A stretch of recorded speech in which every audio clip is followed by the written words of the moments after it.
Imagine you're walking home late one night. The streets are slick with rain, reflecting the lonely glow of neon signs. Suddenly a car screeches, a sickening thud, and you see a pedestrian is hit, their body twisted at an unnatural angle. You're frozen, your mind screaming to call for help. But then, something impossible happens. The victim, with a neck clearly broken, slowly, jerkily gets back up. They don't cry out, they don't scream. They just walk away, leaving a trail of blood on the wet asphalt. This is what happens to Hideo, and it's just the beginning. This isn't your typical zombie story or ghost tale. It's a dive into a deep, unsettling psychological horror that blurs the line between what is real and what is a figment of a terrified mind. The story I'm about to break down for you is one of the most chilling concepts I've ever come across.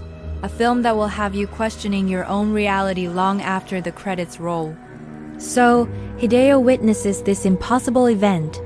He rushes home, his heart pounding in his chest. Was it a hallucination?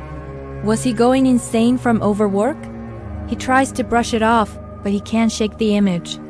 That night, he sees shadows moving in the corners of his eyes, fleeting shapes that disappear the moment he turns to look.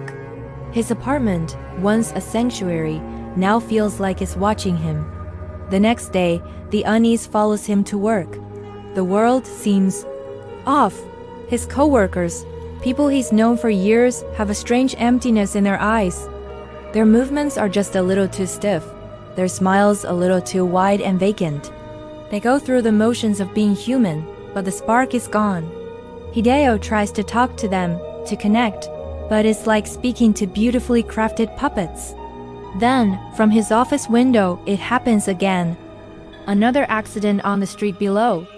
A person is thrown through the air, landing in a way no one could survive. And just like before, they get up.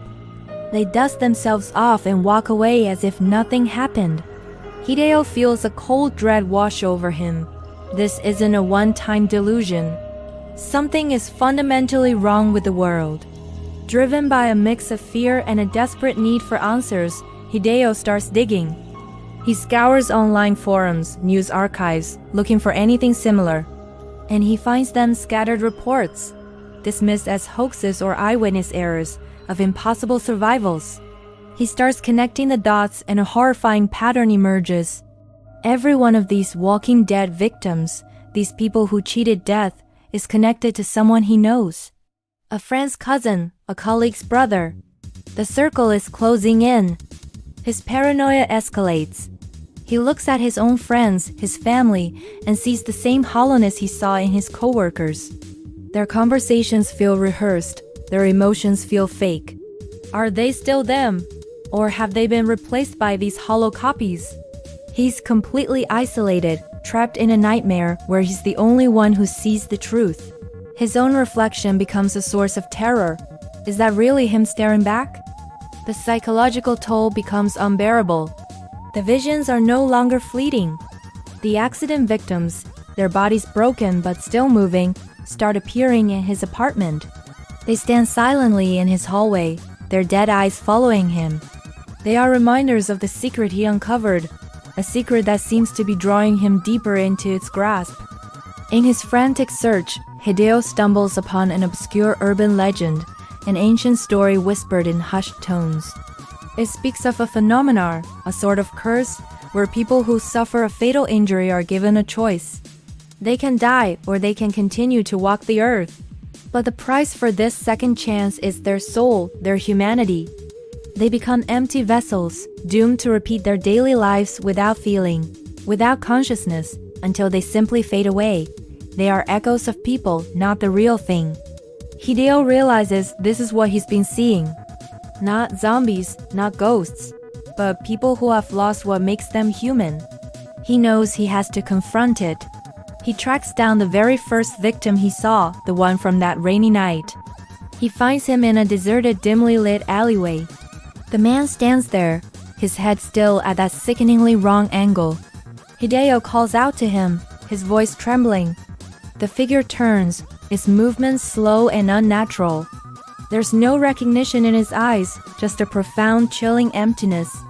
The confrontation isn't a fight. It's a silent, terrifying confirmation of his worst fears. There's no reasoning with them, no saving them. They are already gone. But here is where the story delivers its final soul-crushing twist. As Hideo stands there, staring into the abyss of this soulless being, a sudden, fragmented memory flashes in his mind. The screech of tires, the bright glare of headlights, the sickening crunch of impact. But the memory isn't from the perspective of a bystander. It's from the perspective of the one being hit. He stumbles back, horrified, catching his reflection in a grimy puddle on the ground. For a split second, his reflection doesn't mirror his movement. It stays still, its head tilted at a familiar, unnatural angle. He looks at his hands, his body. Is he real, or is he one of them? The entire story, the investigation, the paranoia, the discovery, was it the last flicker of his dying consciousness trying to make sense of its own end? Or is he a hollow one, whose programming is glitching, allowing him a brief, terrifying moment of self-awareness before he's doomed to repeat his soulless routine? The film ends there. We see Hideo walking away, merging into the shadows of the city night. We don't know if he's alive, dead, or something else entirely. Is he the final victim, or was he the first? The ambiguity is the true horror. It leaves you with a question that burrows deep into your mind. If you died and no one noticed, not even you, would you still be alive? This is the kind of horror that sticks with you. A story that isn't about jump scares, but about existential dread. It makes you look at the people around you, and even yourself, just a little bit differently. What do you think? Would you be brave enough to watch a film like this? Let me know your thoughts in the comments below. Thanks for watching, and if you love deep dives into unforgettable stories, make sure to subscribe. See you next time.